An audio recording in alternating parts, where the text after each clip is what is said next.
Hello guys, hope you like the story the horror seeks under.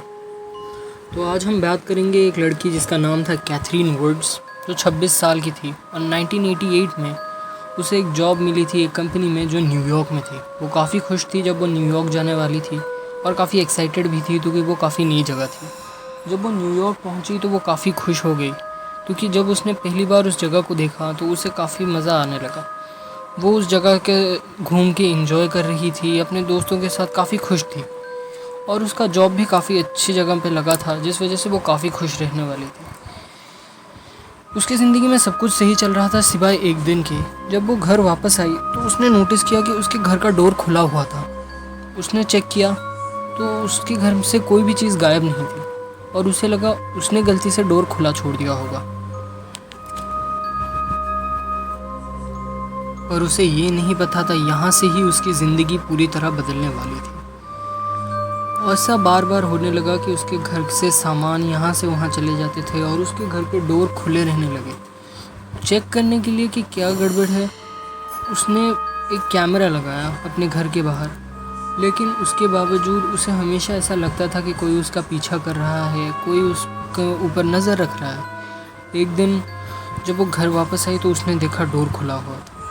तो उसने check करने के लिए अपने कैमरा को चेक किया। जब उसने कैमरा चेक किया तो उसे पता चला कि कोई लंबा सा आदमी उसके घर के अंदर घुसा है। वो काफ़ी डर गई, जैसा हर कोई करता। वो पहले गई और उसने पुलिस को कॉल किया। पुलिस ने उसकी सिक्योरिटी के लिए एक ऑफिसर को उसके घर के बाहर रखा।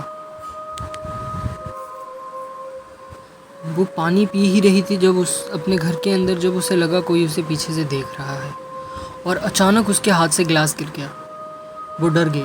उसने पुलिस ऑफिसर को ये बताया कि उसने उस आदमी को घर के अंदर आते हुए तो देखा था पर बाहर जाते हुए नहीं।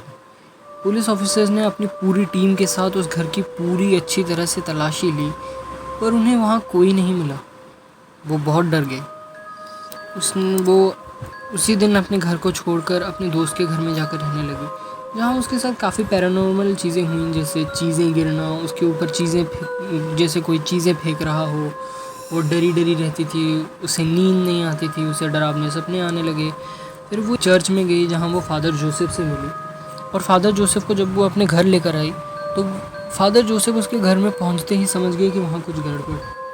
उन्होंने चारों तरफ होली वाटर फेंका, जिसके बाद अचानक से एक चाकू उड़ के आकर उनके हाथ में लगा।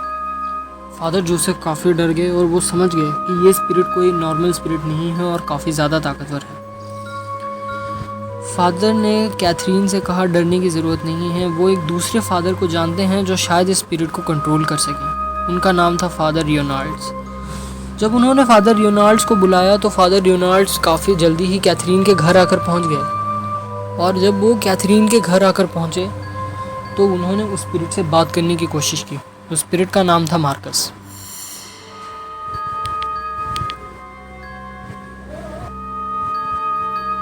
फादर रियोनाल्ड्स ने जब उससे पूछा कि वो क्यों कैथरीन को मारना चाहती है तो उस स्पिरिट ने ये बताया कि जहाँ कैथरीन रहती है पहले वहाँ मार्कस रहता था और जिस कंपनी में अब कैथरीन जॉब कर रही है वहाँ कुछ समय पहले मार्कस जॉब करता था और कैथरीन को ये जॉब देने के लिए उस कंपनी ने मार्कस को जॉब से निकाल दिया, जिस वजह से मार्कस बहुत बुरी समय में आ गया, जिसकी वजह से मार्कस ने अपनी जान दे दी और वो कैथरीन को ज़िंदा नहीं छोड़ेगा। फादर ने बोला तुम्हें अपना घर वापस मिल जाएगा और कोई भी इस घर में नहीं आएगा। ये सुनकर मार्कस ने कैथरीन को छोड़ने का वादा किया और इसी के साथ फादर रोनाल्ड्स और फादर जोसेफ ने उसे उस घर के अंदर बंद कर दिया। लगभग 4 दिन बाद कैथरीन को याद आया कि कोई सामान उसका उस घर के अंदर था। उससे वो सामान चाहिए था, जिस वजह से वो उस घर के अंदर वापस गई। लेकिन अपने सामान लेकर वापस आते वक्त उसने जितनी भी कोशिश की घर के डोर्स नहीं खुले, घर के विंडोज़ बंद हो गए थे। उसने बहुत कोशिश की, वो चीखी, वो चिल्लाई, उसने डोर्स तोड़ने की कोशिश की, उसने विंडो को तोड़ने की कोशिश की पर कुछ नहीं हुआ। अचानक से एक चाकू उड़ते हुए आया और कैथरीन के शरीर में लगा, जिसकी वजह से कैथरीन की डेथ हो गई।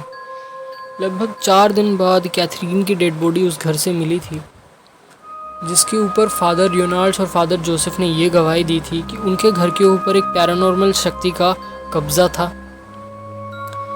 जिसकी वजह से उन्होंने उससे उस घर में जाने से मना किया था, पर वो उस घर में गई जिस वजह से उसकी मौत हुई। इसी के साथ इस स्टोरी को हम यहीं एंड करते हैं। वीडियो पसंद आई तो लेना, चैनल को सब्सक्राइब करो। आपसे मिलूंगा मैं नेक्स्ट वीडियो में, तब तक के लिए गुड बाय। गुमनाम है कोई, बदनाम है